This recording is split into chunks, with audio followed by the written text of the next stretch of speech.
Welcome back to America at 250, Rediscovering America's True Heritage. I'm Bishop Tobaise Brookins, and in our first episode, we explored the biblical foundation of America's revolutionary declaration that all men were created equal. In our second episode, we confronted one of America's greatest contradictions. We saw how many American founders struggled with the reality of slavery and how courageous Christians, abolitionists, pastors, and reformers continually called America back to the truth that every human bears God's image. Today, our journey continues. The Civil War is over. The Union has been preserved. Slavery has been abolished. 4 million formerly enslaved men, women, and children awakened to a new reality: freedom. But freedom immediately raises another question. What happens after emancipation? How do you rebuild a nation that has been torn apart by war? How do you heal generations of injustice? Surprisingly, one of the greatest answers would not come from Washington. It would come from the church.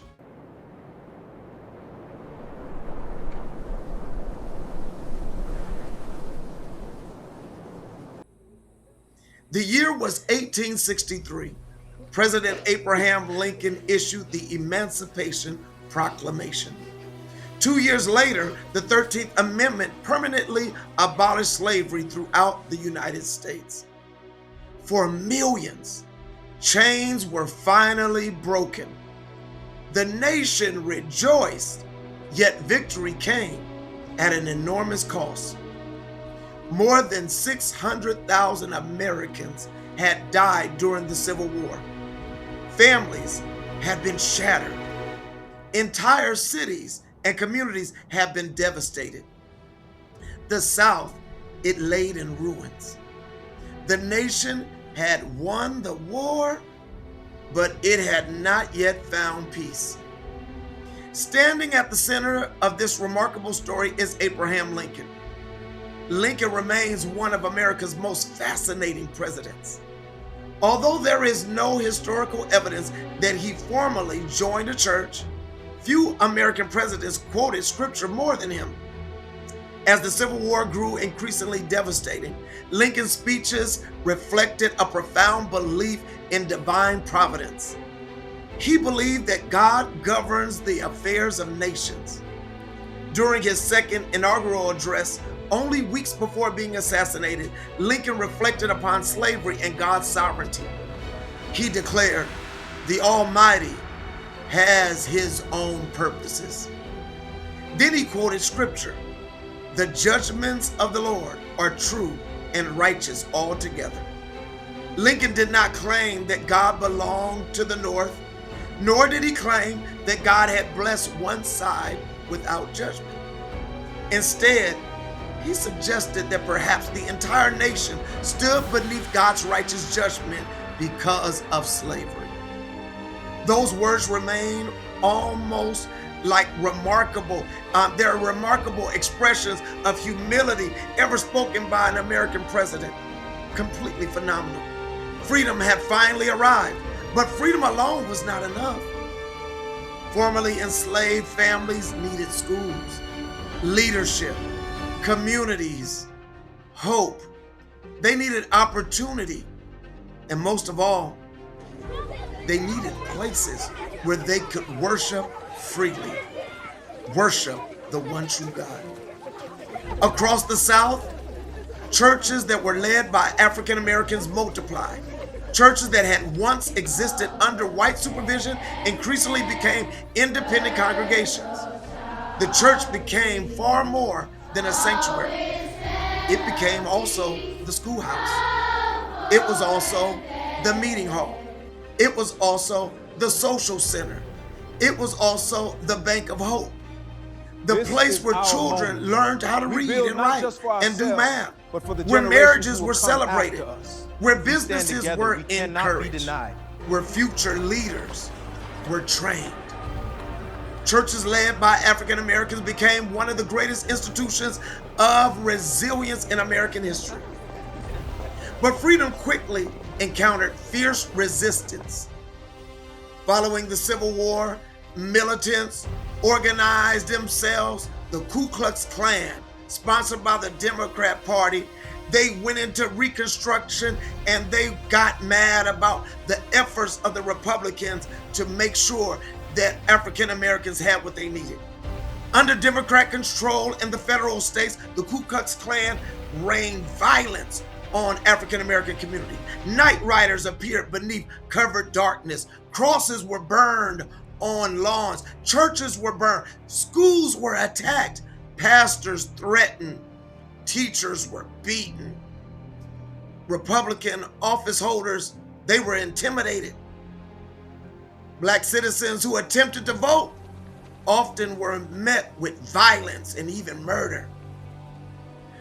The purpose was unmistakable: to destroy freedom, destroy courage, destroy hope, destroy institutions that were helping African Americans build new lives. Among those institutions, none was more important than the church. Churches led by African Americans represented everything that was hated and feared: faith, education, and leadership.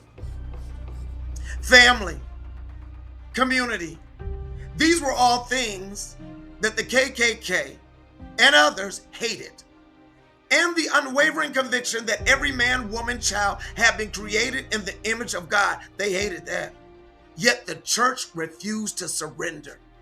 Pastors continued preaching. Congregations continued praying. Believers continued gathering. The flames that consumed the church buildings could never consume the gospel of Jesus Christ.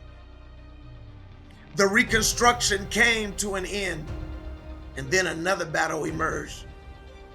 Throughout much of the South, Democratic-controlled legislatures enacted what became known as Jim Crow laws. Segregation became the law. Schools, transportation, restaurants, housing, voting, employment, every part of life. In fact, nearly every aspect of public life became divided by race. Then in 1896, the Supreme Court's decision in Plessy versus Ferguson upheld the doctrine of separate but equal, giving legal support to segregation for decades to come. The promise of equal citizenship remained painfully incomplete, but Christians refused to abandon hope. The struggle for equality continued through courageous leaders who believed America should become what the Declaration of Independence had proclaimed. This is the future we have built with our own hands. Booker T. Washington urged newly freed Americans to pursue education, industry, discipline, Christian character. Ida B. Wells courageously exposed the evil of lynchings and called the nation to confront racial violence. Churches established schools. Missions societies multiply. Pastors proclaim that every human being bears the image of God. Their message never changed. In fact, much of our HBCUs were all founded on Christian principles. God had created every person with dignity, and that was the message. No law, no mob, no political organization, no hatred could erase that eternal truth. Meanwhile, America itself was rapidly changing. The Industrial Revolution transformed the nation. Railroads stretched across the continent. Factories filled growing cities. Millions immigrated from around the world. New inventions revolutionized everyday life. Great fortunes were created. Yet alongside prosperity came overcrowded cities, dangerous factories, child labor, poverty, and enormous social challenges. Many Christians began asking, how do we minister to a nation changing this quickly? Sound familiar? The answer was revival. One of the greatest evangelists of the 19th century was Dwight L. Moody. A former shoe salesman, Moody preached a simple message: Jesus Christ saves sinners. He lives so that your life can be transformed. Families can be restored. Nations are changed one heart at a time. His preaching inspired pastors, missionaries, evangelists, and ordinary believers across America. And at the same time, another movement quietly spread through the nation. It became known as the Holiness Movement. Believers emphasized holy living, prayer, consecration, complete surrender to God. Yes, they had camp meetings filled with worshipers, and the power of God was there. Christians everywhere began praying for something greater. Many spoke openly of a coming new Pentecost. They believed that the book of Acts was not just about history, but it was an experience. They believed God still desired to pour out his Spirit. Perhaps the most remarkable fact of the entire period is this: Christianity did not retreat after emancipation. It actually expanded. Churches multiplied everywhere. Bible schools were established. Mission societies flourished.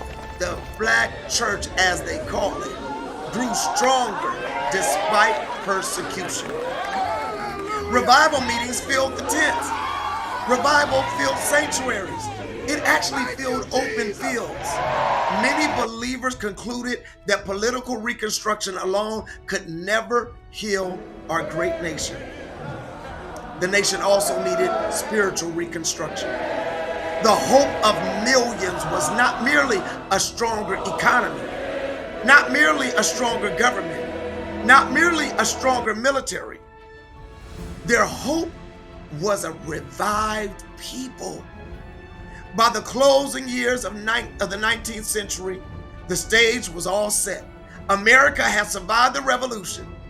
America had survived the Civil War.